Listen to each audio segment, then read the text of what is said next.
welcome back to my channel. Today I'm gonna be talking about A Court of Silver Flames. So first, let's get it out of the way. Yes, I am wearing exactly the same clothes as last video because I'm recording it the same day, so yeah, that's the reason. Anyway, let's get into the video, and I'm gonna be sharing with you some things that we know already about A Court of Silver Flames, and I'm so excited about that book. You have no idea because I just want to see what happens, and some things can escape our memory and other things are just pertinent and important things that Sarah has shared with us. So I thought I'll do a little video to get it all together and just talk about it. Since I'm gonna be talking about the fourth book in the series, this video has a lot of spoilers. If you haven't read the series or if you are not caught up, do not watch the video, go finish the series and then return, because otherwise you're gonna be very spoiled. That's just a warning. And I recollected a little list of 20 things, and let's get started. So one thing that it's important to know and to remember, and I'm gonna be using my tablet a lot because it's a list of things that I will not memorize if I try. Anyway, the first thing is that the book will be narrated by both Nesta and Cassian, and that is very exciting because we have not had more than maybe one chapter by either of them, so I'm very excited about that little fact. And this second act of Avatar, as I call it, because to me it's a second arc, will have another 3 books. Though Sarah has said that she has planned many more books for the series, there is no number right now, like a specific number. She just has more planned to it, so that's exciting. We're gonna get more into this world, but this specific arc has 3 more books, each narrated by a different couple, a different person.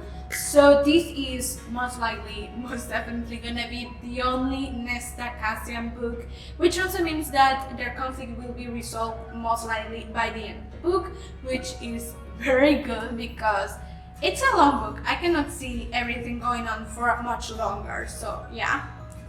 It's the first adult novel in the Avatar series, which is exciting, but I'm not sure how much of a difference it's gonna be, since the last books were also very adult, even though they were young adult. Anyways, it's also gonna be very spicy for what she has said, so well, yeah, it's gonna be interesting if you know what I mean.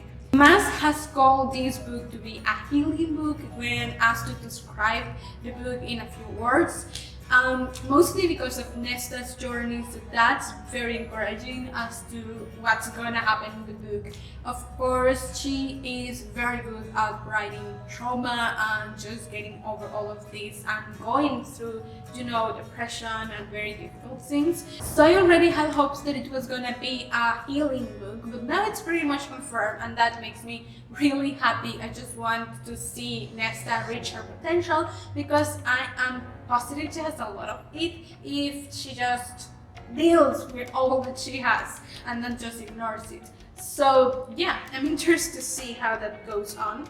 There are gonna be posts from Rhys and Pharaoh, but they're gonna be on special editions, the Barnes & Noble special editions, the Waterstones special edition, and the Indigo special edition. So you are gonna have that, but just in those parts, because as I said, it's narrated, the book, by Nesta and Cassian, and they deserve to have all their focus on them. We have already gotten so much about Pharaoh and Rhys, and their story is already finished, already where we want it to get. So yeah, if you want to read those posts, definitely go and get a special edition. Also, there is gonna be, and I'm pretty sure it's gonna be the last chapter, or at least one of the last chapters in the book, and it's gonna be an Ayriel chapter, and that's so exciting because it's the only one that has not narrated ever in the series. And I think probably Amran hasn't narrated either, but I'm just really excited about Ayriel's poem because I really want to know what he's thinking. I love his character and I need it. I need it so much. The other characters from the original Avatar, you know, all the inner circle and all of that, are still gonna be very present in the book, but they are not exactly the main focus. Of course, the main focus is Nesta, but they are still not like cameos or secondary characters. They are still very much in the story, which I appreciate because there is still a lot that we need to know about most of them, and the only ones that I could be okay with them just staying in Belarus and everything are Risen and Feyre, but all the other ones I still need to know what happens with them, so I'm very happy about that. It will transpire in the Illyrian camps, which we got set up in A Court of Frost and Starlight at the end of the book. So that's gonna be very interesting. I love the Illyrians with all of their complications and a lot of things that they need to work on. So that's gonna be a very interesting place to actually dwell on and get more into. So I'm really happy with that. Also, that story for Nesta, it's gonna be very interesting. Nesta and Amren are no longer friends, which we also found out at the end of A Court of Frost and Starlight. We don't know what happened for them to stop being friends, but we can guess it was something very nasty. So I just want to know what happened there. But it's also very interesting that now Nesta is very annihilated and she doesn't have any friends or anything. So that's an interesting setting for everything to go. Lucian, Jurian, and Bassa became fast friends. I think this is very important to remember. They had this little society that they jokingly created for themselves. I guess I don't remember the name right now, sorry. But I do remember that they are fast friends, which I think is very important for the plot, especially because Bassa is still very much under her course and she has to return to the continent. So that's gonna be an interesting dynamic that I really want to see explore. Morgan will most likely be in the continent and probably be our eyes and ears in there because of the offer Rhys made her at the end of A Court of Frost and Starlight.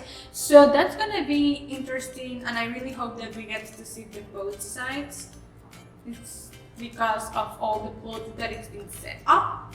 It's very probable, almost completely confirmed by Sargema, though not completely. The next book is gonna be the Ayriel book, and we can also infer it because of the last chapter or the at the end of the book by Ayriel. So that is very exciting for the continuation of the series. We'll have more novellas between the books. As I already said, we're gonna have a bunch of other books with no specific number right now, and I think there's gonna be at least one novella between these three books. So that's interesting. I want to see what the novella is gonna be about, and I really hope it's a novella this time and not a short story like last novella was. But yeah, I'm very excited about that.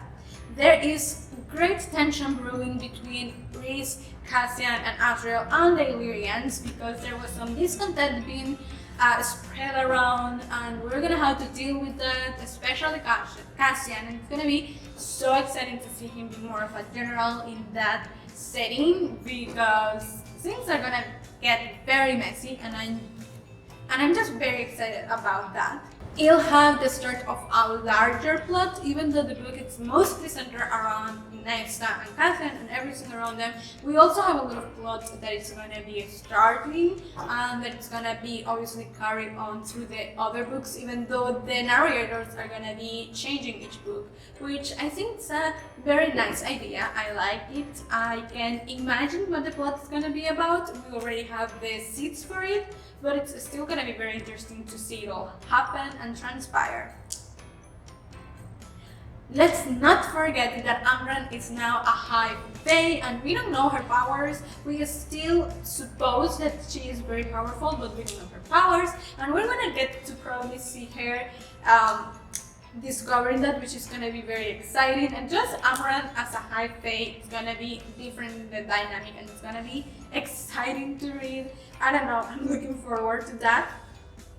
Cassian wants to help the Illyrians to overcome their sexism, their racism, and all of their others very nasty practices, because it has a lot of faith on what they can become if they overcome those things. And I think this is very important to remember and very sweet to remember, because Cassian is a narrator in this, and it's in the Olivia campus, so it's gonna be a large plot moving thing, and it's just, I still think it's very sweet of Cassian, so I love that idea. And last but not least, let's not forget that Bryaxis, aka the monster at the end of the library, it's still at large, and they need to rein him and bring him back to the library or wherever they are gonna put him now. So someone is gonna have to go hunting, and probably we're gonna get more of an idea of what he is and everything, which is exciting as well. And I do hope that happens in this next book. So those are some things that Sarah Maas has shared with us, and another couple of things that are probably easy to forget going into the book, and are probably gonna have traction into it, and I thought it was worthwhile to remember them. So yeah, I hope you find something interesting in this video. Comment down below if you remember something else that will be important to remember about the book or the series in general, and I really hope you enjoyed it. Don't forget to subscribe to the channel if you haven't already, give the video a big thumbs up if you like the video, and click the little bell icon to get notified every time I post a new video. You can follow me on my social media, Instagram and Goodreads, where I'm very active, and I would love to talk to you more, and I'll see you next week. Bye!